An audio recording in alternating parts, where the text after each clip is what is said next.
அரவிந்தா, அரவிந்தா.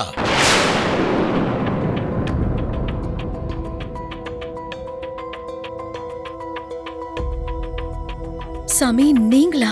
வாங்க உட்காருங்க.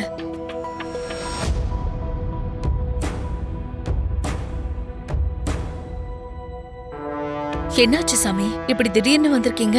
ஏதாவது சொல்லிட்டு போக வந்திருக்கீங்களா? அந்த வானம் அமைதியா இருக்கிற வரைக்கும் பூமிக்கு எந்த ஒரு பாதிப்பும் இல்லாம இருக்கும்.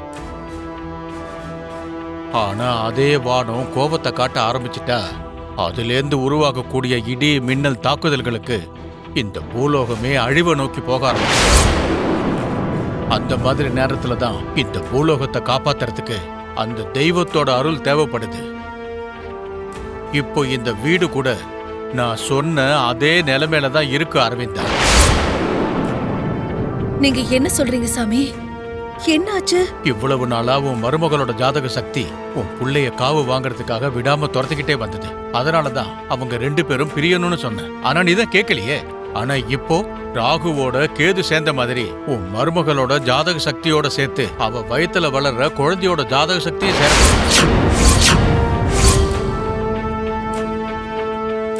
அந்த 2 ஜாதகங்களும் 2 விஷப்பாம்பு மாதிரி மித்ராவோட உயிரை விழுங்கிறதுக்காக காத்துக்கிட்டு இருக்கு.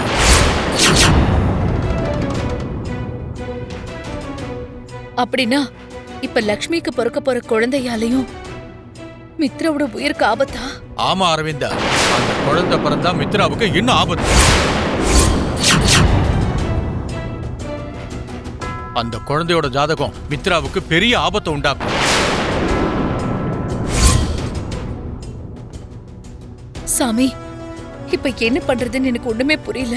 மித்ராவோட உயிருக்கு பாதுகாப்பு முக்கியம்னு சொல்லியிருந்தேன். அதனாலதான் அவங்க 2 பேருக்கு இருக்கிற அந்த தாலியோட பந்தத்தை அறுத்து விடுன்னு சொன்னேன். ஆனா அதை உன்னால செய்ய முடியல.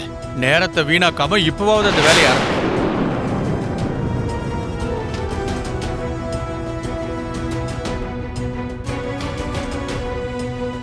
இப்பவாவது உன் மருமகளை முடிஞ்ச அளவுக்கு சீக்கிரமா மித்ராவை விட்டு பிரிக்க பாரு.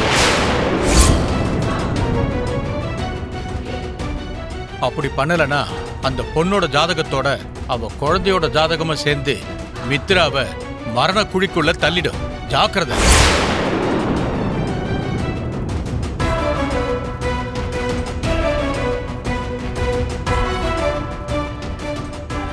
பரவாயில்ல, இந்த ஆளு சாமியார் வேஷத்துல ரொம்ப நல்லாவே பெர்ஃபார்ம் பண்றான். கொடுத்த பணத்துக்கு நல்லதான் வேலை பார்க்கறான்.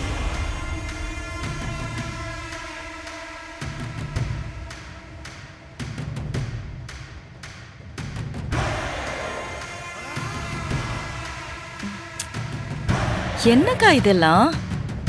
இப்போ லக்ஷ்மிக்கு பிறக்க போற குழந்தையால கூட மித்ராக்கு ஆபத்து இருக்கா?